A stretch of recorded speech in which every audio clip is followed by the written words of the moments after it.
Hello, it's Rich, 25 by 30 garage, and the next thing we're going to tackle is the dashboard.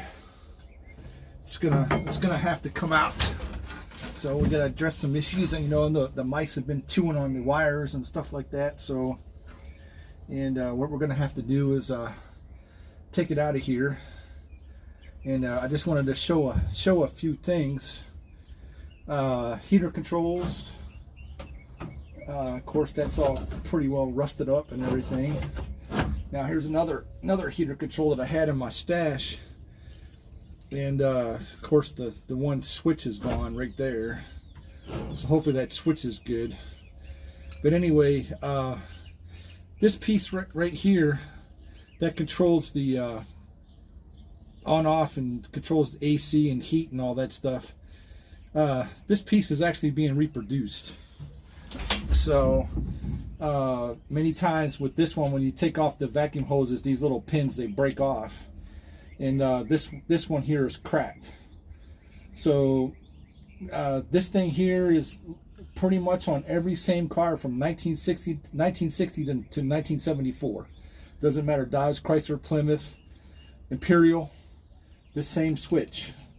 And Classic Industries sells them, and Jegs also sells them too.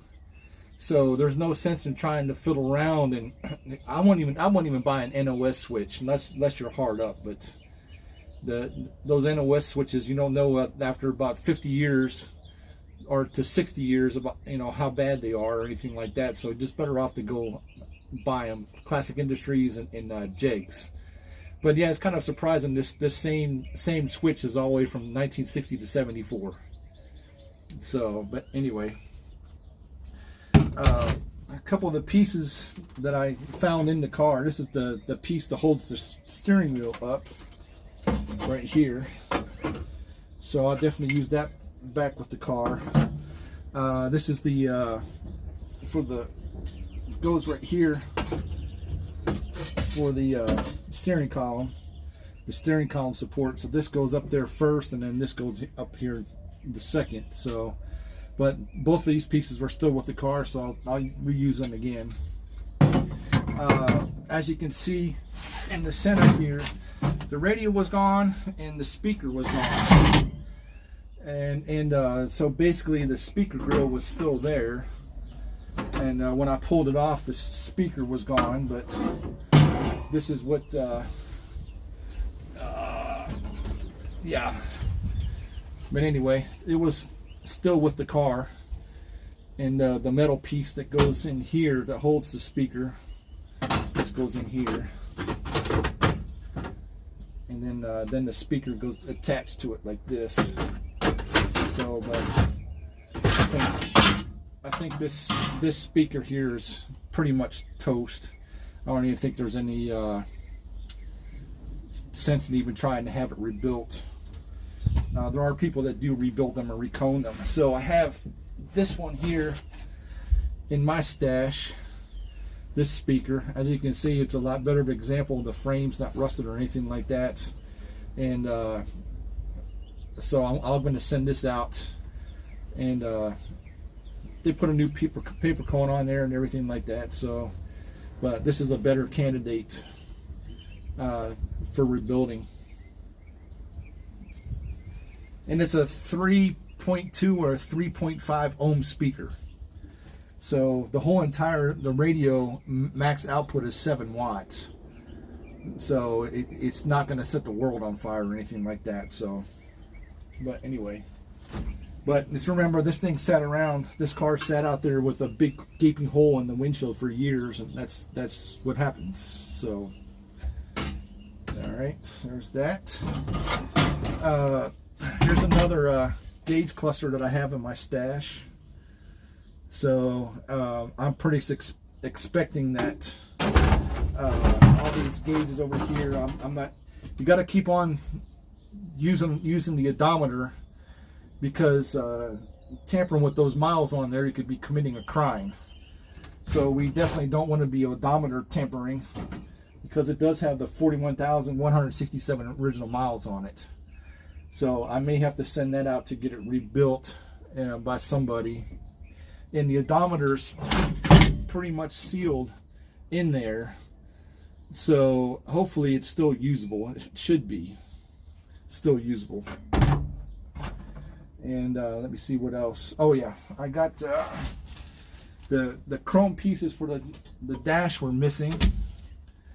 So I got went out to the junkyard today and off that New Yorker wagon, and got the chrome pieces for the dash. The radio and the ignition switch will go there. So, and then I also have the one for this side, right there. So it's kind of funny that they put the emergency brake back on, even though they took it off. So that's the emergency brake release. And let's see what other acquisitions I made. I found this. Also found this in the car, the original horn ring. So that'll be utilized again. But here's one of the headlight bezels. It's kind of got smushed. So I got two more to replace it. So these are all pot metal. So like I said, I'm not looking for 100% point perfection. I do have all four of the headlight buckets. These are two here, and I got the other two. Cigarette lighter still here. The whole thing just came out because they don't have it hooked up. So clock is still there. One of the things to note that the ignition switch is supposed to have 5 wires and it has 3. So I got to locate and find out where those other 2 wires are at. Here's your junction box hanging down here. So I'm going to have to take all those out and clean them out.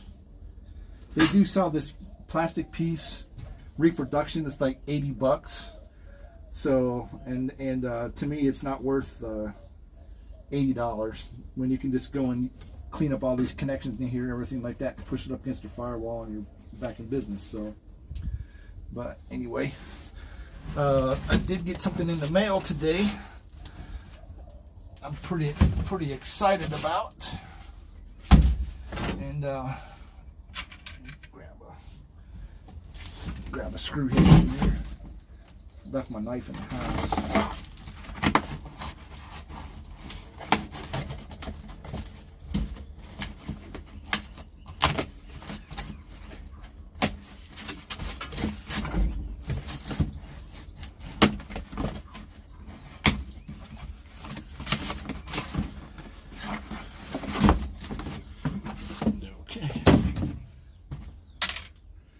So, what this is a direct current power supply. So this goes from 0 to 30 volts in 3 amps and 5 amps. So basically, 0 to 5 amps. And basically what this will enable me to do is also to power up the radio when I start working on the radio. And the next thing it will allow me to do is this will power up, and it'll be able to test individual circuits within the car instead of hooking up the battery, turn the key on accessory and all that stuff. So this will allow you to plus negative will allow you to power up individual circuits. So I'm kind of looking forward to that, so I can test individual circuits throughout the car, and rather than hooking up everything to the battery and trying to diagnose stuff, because everybody knows how long the car battery lasts. So, but yeah, I'm pretty excited. This is about $60 on eBay, so I think it was pretty well worth it. So, but you'll be seeing this in use here coming pretty soon.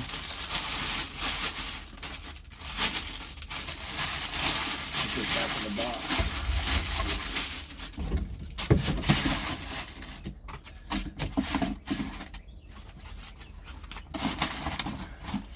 Set this aside. But otherwise, I mean, it's going pretty good. I mean, we're making some progress. I'm glad I just right now feel like I can sit in here without needing a tetanus shot. So, but this shouldn't take too long. I'm waiting for the wiring diagram to show up. So I didn't have one. I had one for my Dodge, but I didn't have one for the Chrysler. So once I get, I'm going to start taking all this off. I'm not going to pull the whole dash out, but disconnect it far enough and rest it on some stuff, because while the windshield is out and take the dash out, then you have some room to get in here and work. So a lot of people don't like this stuff, but you know, it's like, excuse me, right here's the fuse box. 1, 2, 3, 4, 5, 6 fuses for the whole entire car. 6 fuses. So it's unbelievably easy, you know, how easy this car is to work on, you know, electric wise. And if this harness is chewed up a lot, I do have a complete 63 Chrysler wiring harness available, and I do have one for the back going for the tail lights. So when I was stationed in Colorado, I had a friend in Colorado, and he's got wiring harnesses on top of wiring harnesses. That was one of his things, and I thought he was always crazy for collecting and boxing up wiring harnesses. He would part out a car, he would unhook everything, put everything back together, like plug in all the accessories and all the, like the flasher unit and all that stuff, and take all this out and box it up and put it in a box. But I bet he's making a killing off of it right now with people restoring cars and stuff like that. So, but yeah, he was doing that for years. He had a whole back room of wiring harnesses. So that's what I kind of learned from him. You know, I have, especially for the cars that you own and stuff like that. I mean, you should own at least another wiring harness. That way you can, something goes wrong, something melts down, catches on fire, whatever, that you have a spare. So, but we're moving along here. And, one of the things I wanted to point out on this car, so this car actually has a subframe. There's 1, 2, 3, 4, there's 2 bolts over there, and there's 2 more bolts over here, and the whole entire subframe comes off from this car. Much in the way of like the late 60s, early 70s GMs like Camaros and Novas and stuff like that had a subframe. This car has a subframe. It's not a fully complete total unibody car just yet, because it has a subframe. So, but I don't really plan on removing the subframe from this car, because then you have alignment issues and all that stuff. It's just not a can of worms I want to open up just yet. But maybe eventually, you know, if I get that far, you know, I will subframe it. You know, take the subframe off and then paint it up, detail it, clean everything up, and then put it back on. So, but right now we just don't need to do that. Main goal is getting this thing operational, get it running, get it driving, and take it to Sykeston. So that's the main goal right now. So I think we can do that. We got about 160 some odd days left. But with that, make sure you like, share, and subscribe. I was pushing 80 viewers again, and somehow I got knocked down to 62 again. Now I'm back up to 65 or 68 or something like that. So I wish, just make sure you check and see if you're subscribed or not, because YouTube keeps on knocking people off. So I don't know why they do that. If I like your page or whatever like that, I don't know why. But anyway, I do check my subscriptions on everybody's pages that I am subscribed on. So I'll keep that commitment to you. So, but make sure you do the same. You know, do to other people. There's other people out there, you know, trying to get to 500 too. So, but I'm going to keep on slogging, keep on driving here, and you know, we're going to get this thing going. But yeah, I don't know about going down the racetrack, but if we have to, we will. So I'm more of a cruiser than a racer. So, but Anyway, like, share, and subscribe. And Rich 25 by 30 out.